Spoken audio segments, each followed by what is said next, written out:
My wife tricked me into signing an unfair prenup. So when the time came, I gave her the divorce of a lifetime. They say love blinds you, but in my case, it made me sign away my entire future. I didn't realize it then, of course. Back in those days, I believe Emma was my one true love. The kind of woman you meet once in a lifetime and never let slip away. She was intelligent, ambitious, stunning, and had a way of making me feel like the luckiest man alive. Looking back now, I realized she wasn't the perfect partner. I had fallen for a brilliant actress. Emma and I crossed paths at a corporate event. She worked in real estate, while I was involved in finance. She exuded charm and confidence, with a presence that effortlessly captured attention. She could talk her way into any opportunity, and with her by my side, I felt like the most important person in the room. At the time, I wasn't wealthy, but I was making strides. Emma, on the other hand, came from a well-off family and had the connections to match. Yet, she never made me feel inferior. She was my biggest supporter, always pushing me to take chances, make investments, and grow in my career. She was with me through every step, cheering me on. Together, we envisioned a future where we'd be unstoppable. At least, that's what I thought. We dated for 3 years, and during that time, I truly believed we were building something meaningful. We traveled, discussed starting a business together, and even made plans for the future. She introduced me to powerful people in her circle, and for the first time in my life, I felt like I was stepping into the world I'd always dreamed of. Then, during a trip to Italy, I proposed. She said yes, and everything seemed perfect until the prenup. It was Emma who suggested it, reassuring me with a smile, "It's just a formality. You know how my family is about money. This is to protect both of us." At first, I hesitated, but she made it sound so trivial, just a legal technicality. She even arranged for a lawyer to go over with me. The lawyer, of course, she provided. I was so deeply in love, so convinced that we were in this together, that I barely glanced at the document. I skimmed through it, signed it, and thought nothing of it. That turned out to be the biggest mistake of my life. I didn't realize at the time that what I had signed was a financial trap. The prenup safeguarded every asset Emma owned. It ensured she'd get half of everything I earned after marriage, and included clauses that made it nearly impossible for me to win if we ever got divorced. Worse yet, it left me entirely unprotected. At the time, I didn't think much of it. I believed we were in this for life. But Emma had different plans. In the beginning, marriage was wonderful. But soon, I started noticing small changes. Emma became less affectionate. She still played the part of the perfect wife in public, but at home, she was always preoccupied. She began pushing me to invest more into her projects. By then, I was making good money, but she wanted me to fund ventures that seemed entirely one-sided. She spent freely, saved nothing, and viewed everything I earned as ours, while she kept everything she made as her own. Then one day, I stumbled upon something that shattered everything. While going through her laptop, I found an email she had forgotten to close.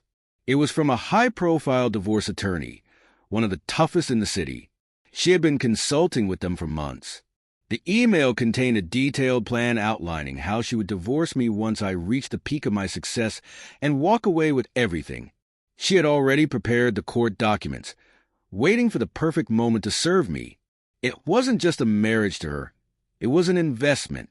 Now that it was time to cash in, she was about to do it in the most ruthless way possible. I stared at that email, my heart racing. Emma thought she had played me like a fool. She thought I was just another pawn in her game. She thought I was just a stepping stone to her dream life. But what she didn't realize was that the prenup had a flaw, a single loophole. And when I found it, I knew exactly how I was going to turn the tables. She believed she was about to cash in big, but instead, she was about to lose everything. I sat there, staring at Emma's email, my heart pounding in my chest. She had been planning this for months, convinced that she had constructed the perfect trap. But she had underestimated me. Now, It was my turn to take control. At first, I felt cornered. The prenup was harsh. It protected everything Emma owned and guaranteed she'd walk away with half of everything I earned after marriage. Worst of all, it seemed bulletproof, or so she thought. I spent the next few nights poring over the contract, reading every clause again and again. Then, I found it a single sentence, one detail she had missed, that would turn everything upside down. Clause 16b, marital asset forfeiture. This clause was designed to protect Emma, but in the right circumstances, it could destroy her. It stated that if one party was found to have engaged in premeditated divorce fraud for financial gain, all marital asset claims under the agreement would be nullified. In other words, if I could prove she was planning this divorce for financial reasons, she wouldn't get a penny. The prenup would work against her instead of for her. And the best part, she had left behind a trail. Emma had a deep fear of being scammed. Coming from a wealthy family, she had seen gold diggers and opportunists try to exploit her relatives. Because of this, she was extremely paranoid about being used for her money. She insisted on a prenup to protect herself, but it was actually designed to be one-sided, ensuring that if someone married her for her wealth and tried to divorce her for a payout, they wouldn't get a dime. When she convinced me to sign the prenup, she reassured me with lines like, "This is just to protect both of us from gold diggers. It's a precaution, so neither of us gets taken advantage of if we ever divorce.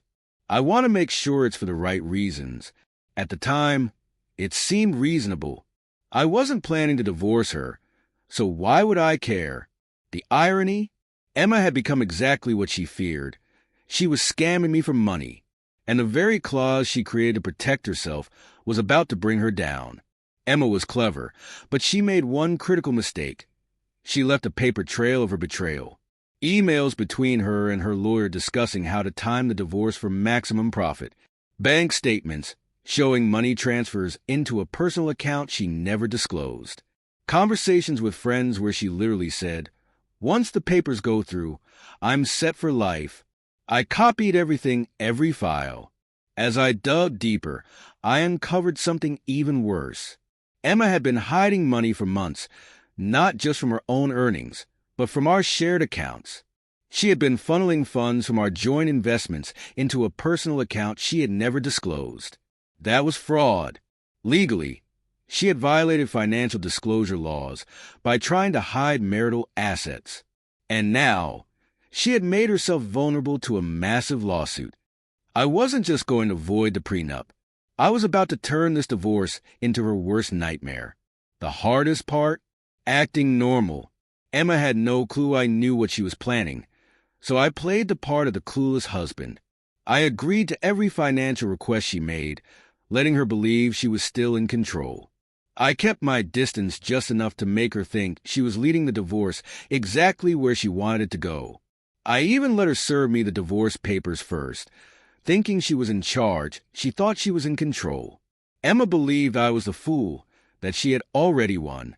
Little did she know, the moment she stepped into that courtroom, she was walking into a disaster. Emma had convinced herself she'd played the perfect game. She thought she'd walk away rich, free, and untouchable. But the moment the judge saw the evidence I had, her entire plan was about to implode, and I was going to save her every second of it. The courtroom was full. Emma sat across from me, exuding her usual polished elegance, radiating confidence. She had no idea that the battle was already over. Her lawyer grinned, flipping through the prenup like it was the golden ticket of divorce settlements. The judge cleared his throat and addressed Emma. "Ms. Emma, your attorney has argued that you're entitled to a significant portion of Mr. Carter's financial assets according to the prenuptial agreement. Do you stand by this claim?" Emma lifted her chin proudly. "Yes, Your Honor," she said, even smirking as if victory was already hers. I didn't flinch. Now, it was my turn. My lawyer stood up. "Your Honor, my client has new evidence that will fundamentally change the course of these proceedings." Emma's smirk disappeared in an instant. The judge raised an eyebrow. "Proceed." I handed over the stack of printed emails, bank statements, and text messages. As the judge flipped through them, I watched Emma's confidence crumble piece by piece. There were emails confirming her intention to divorce for financial gain, bank records showing how she had secretly transferred money into a hidden account, text messages where she boasted to a friend about how she planned to cash out on me. Then, my lawyer dropped the final bombshell. Clause 16B, the marital asset forfeiture clause, he said. Your Honor, according to the prenup, any party found to have engaged in fraudulent financial activities or premeditated divorce for monetary gain will forfeit all claims to marital assets. Silence. The judge turned his gaze directly on Emma. Ms. Emma, do you have any response to these claims? She stammered, her composure cracking. This is taken out of context. He's twisting things. But the evidence was irrefutable, and the judge wasn't buying her defense. He exhaled sharply and set the documents down. Ms. Emma, based on the evidence presented, you are in direct violation of Clause 16B. Therefore, the financial protections under the prenuptial agreement no longer apply to you. Emma's eyes widened. What? No, that's not. The judge raised his hand to stop her. Furthermore, your financial misconduct is grounds for legal penalties. Mr. Carter, would you like to pursue damages? I leaned forward, letting the words sink in. Yes, Your Honor.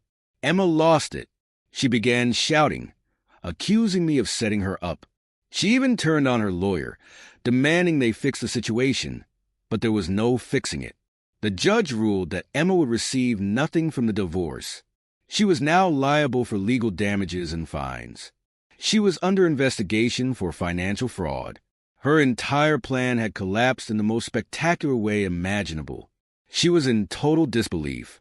Everything she had worked for had just disintegrated in front of her eyes. She had tried to scam me, to take everything I had, but now she was walking away with nothing. As I stood to leave, she lunged toward me. Wait, we can talk about this, Carter. Please. I turned back to her, one last time. Enjoy your new life, Emma. Hope it was worth it. Then I walked out, free, unscathed, and victorious. The last time I saw Emma, she wasn't the polished, confident woman she once was. She was broken, desperate, and scrambling to undo the mess she had made. But there was no fixing it. She had spent years building a life around manipulation, deception, and greed, and now she had nothing to show for it. Her finances were in ruins. She had no assets from the divorce. She was left to pay her own legal fees, as well as the damages she owed me. On top of that, she was under investigation for financial misconduct. I later heard from mutual acquaintances that she had tried to appeal, but the case was so airtight that no judge would take it. She had burned every bridge, alienated everyone who once respected her, and now she was scrambling for a way back to the life she had lost. Emma had once believed she was untouchable. She thought she could play the system, manipulate people, and always come out on top. But in the end, she wasn't as smart as she thought. She had built her life on greed and lies. When it all came crashing down, the only person she had to blame was herself.